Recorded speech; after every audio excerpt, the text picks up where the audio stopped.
Welcome to People, Power, and Politics. Hard talk, riveting interviews, community updates, in-depth analysis.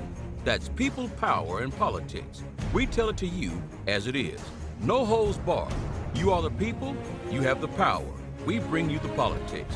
To listen to our show, be a guest, or to advertise, visit www.pppradio.nyc. That's www.pppradio.nyc. The ethnic vote is always a topic of conversation during election time. As the demographics of America continue to change, so does the voting population. There is a shift in political affiliation, a crop of new voters, and the inspiration to register. How will 45% of the new Gen Z voters who are minorities and people of color impact the election? The saying goes, your vote is your power. Ethnic voters are a powerful group that can no longer be ignored. Joining us to discuss this is Bertha Lewis, founder and president of the Black Institute. Welcome, Ms. Lewis. Always a pleasure to have you. Well, thank you, Pearl. Thank you very much for having me on this very important topic about voting.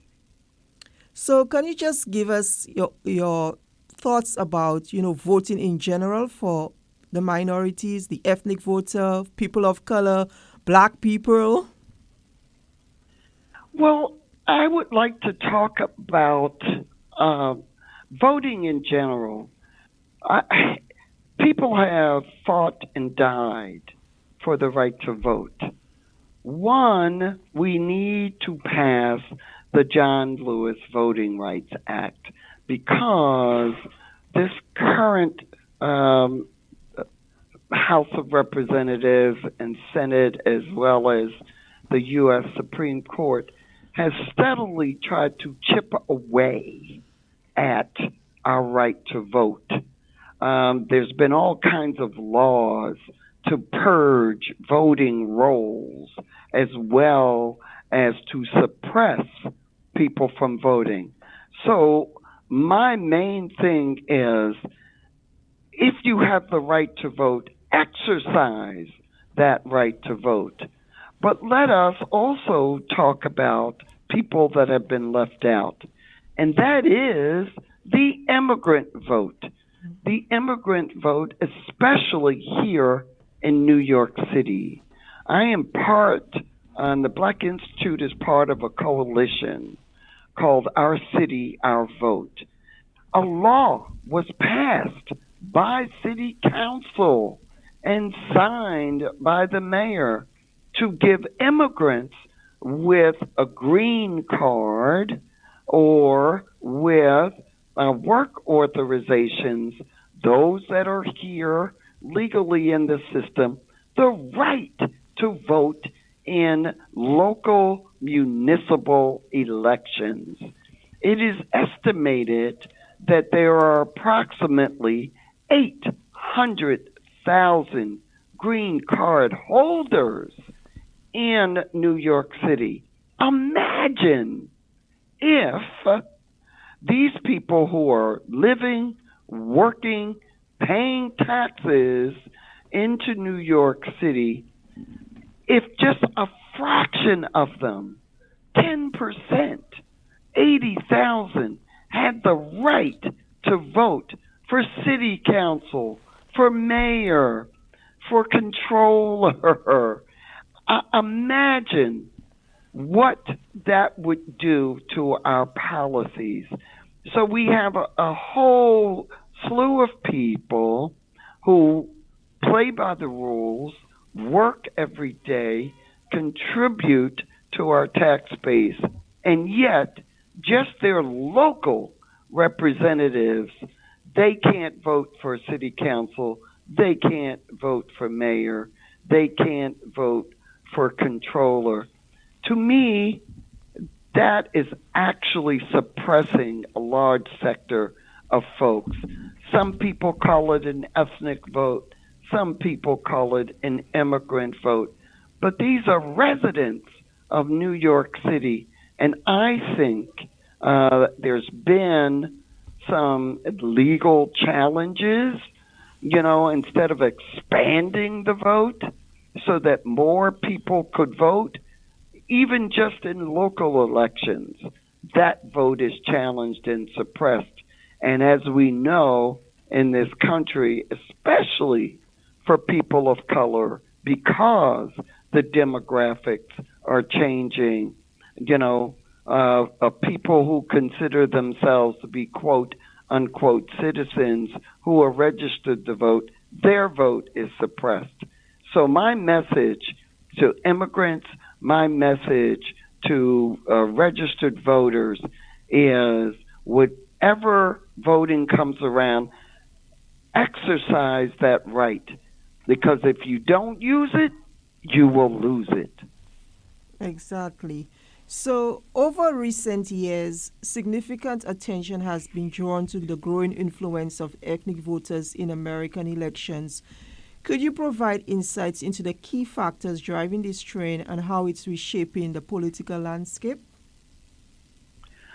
Well, again, as I say, just let us look at local elections.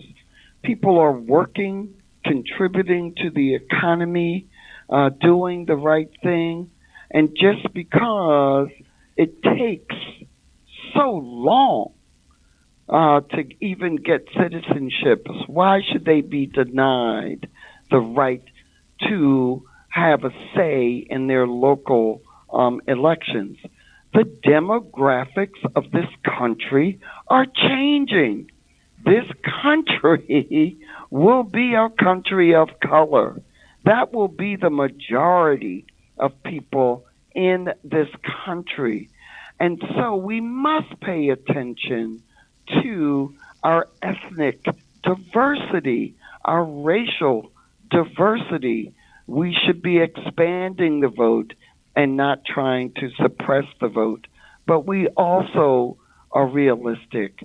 We know those who have been in power who denied the vote to women, who denied the vote to black people and people of color for so many years, want to keep that power.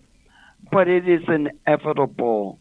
It is our destiny. The country is changing. And so we must recognize that people of color, ethnic people, immigrants will have a profound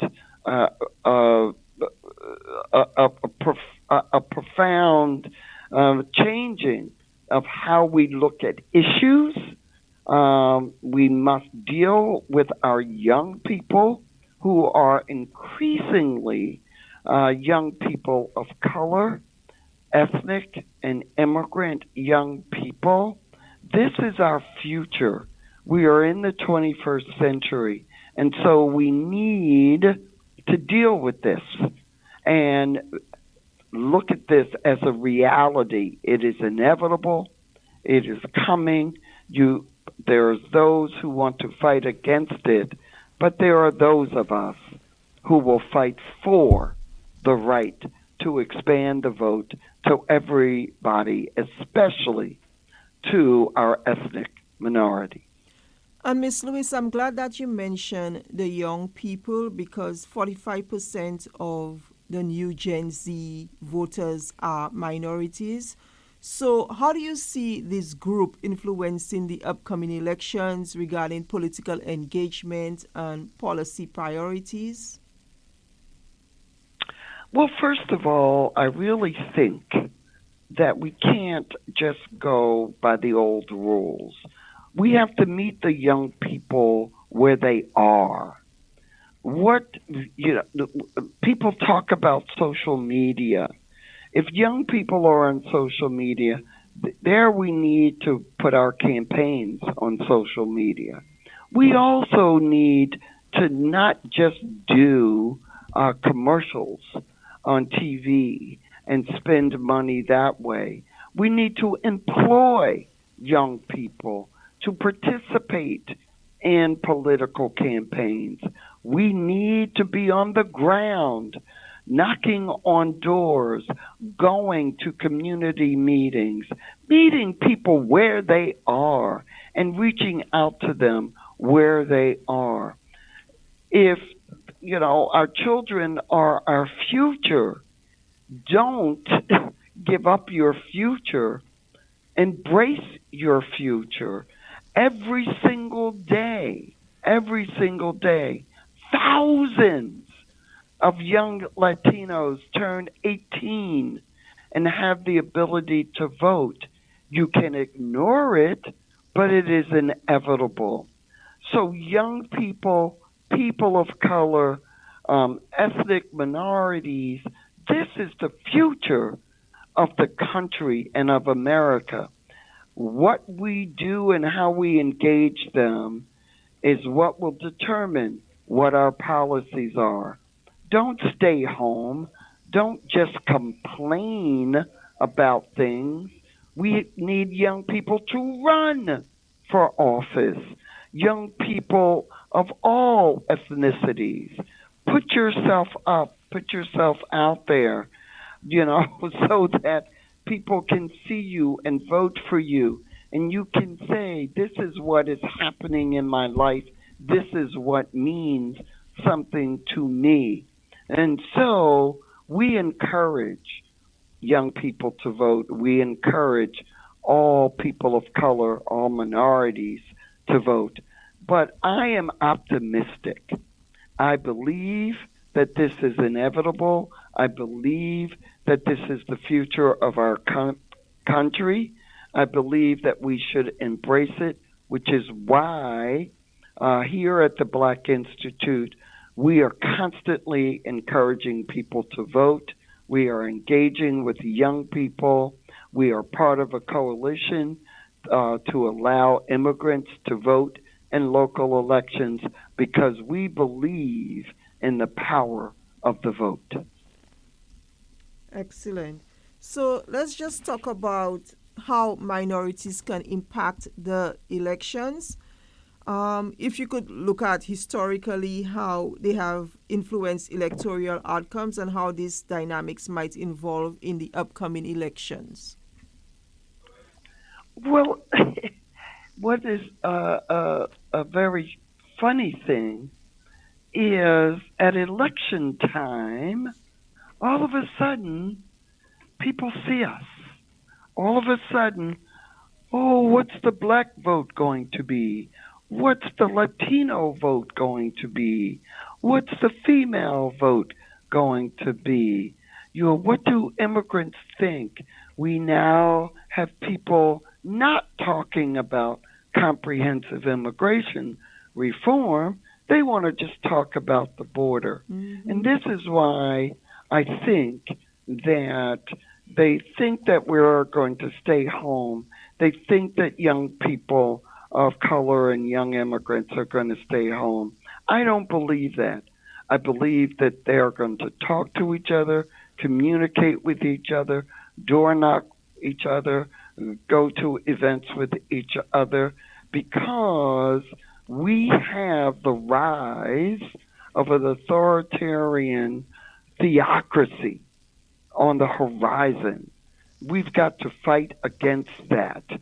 If you think that young people and people of color and ethnic people, their issues should be considered, then get up and go out and vote. Register to vote. Don't let anyone tell you who is speaking for you.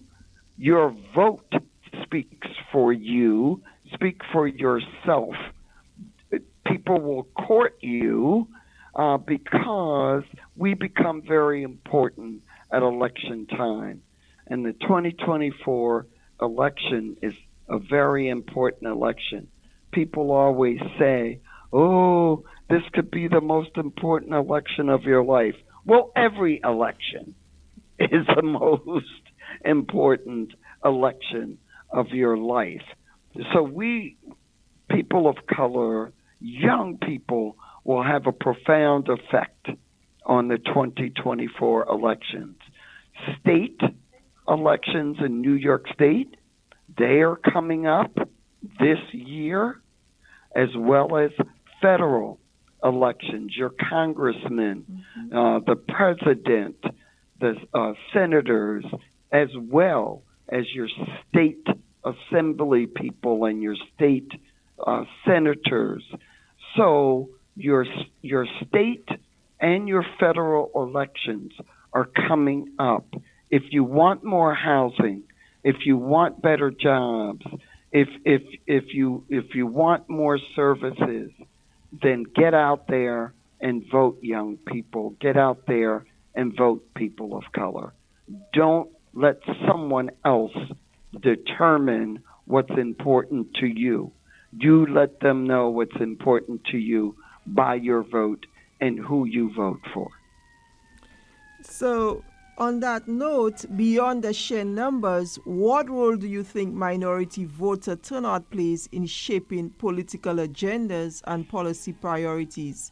I know you mentioned immigration, housing, but are there any other particular issues or candidate qualities that tend to mobilize minority voters in more significant numbers?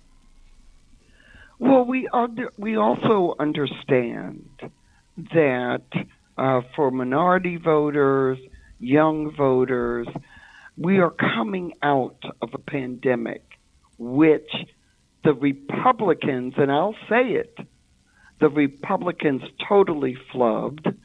They are not for us. The Democratic Party may not be perfect, but let us not have perfect be the enemy of the good. We take a step each time that we have an election cycle. So look at what now people are saying, oh, the Republicans are going to have more black voters, more Latino voters, more Asian voters. I don't believe that. And I think that if we get out there and we vote, that we can change the dynamics of this country. We can deal with what's going on in foreign affairs. We can make sure that we support other peoples of colors around the globe. We can deal with the environment that is disproportionately affecting people of color. So whether it is education and the education of our children and not having that privatized, whether it is the environment and the environment that's killing us and these billionaires, they can build their rockets and leave this planet, but we will be here, whether it is economics, such as jobs and fair wages and housings, and yes, immigration. We are a nation of immigrants, and so the immigrant voice should be heard. So I think the four big issues for the Black Institute are education, are the environment, are all forms of economics, and all immigrants. These are the issues that should be addressed that I think young people and people of color, ethnic people, could make sure that these are the priorities for these upcoming 2024 elections. Okay, so final thoughts, Ms. Lewis? Well, if folks really want to engage with us, just go to the blackinstitute.org. You could see all of the issues that we stand for, and we would like to hear people's thoughts. We want to communicate with people, whether we agree or we disagree. So that's theblackinstitute.org. All right. So thank you so much, Ms. Lewis, President and founder of the Black Institute. Continue the hard work that you do and much continued success, and always a pleasure and an honor speaking to you. Thank you very much. You're very welcome. Thank you. People, power, and politics. Hard talk, riveting interviews, community updates, in-depth analysis. That's people, power, and politics. We tell it to you as it is. No holds barred. You are the people, you have the power. we bring you the politics. To listen to our show, be a guest, or to advertise, visit www.pppradio.nyc. That's www.pppradio.nyc.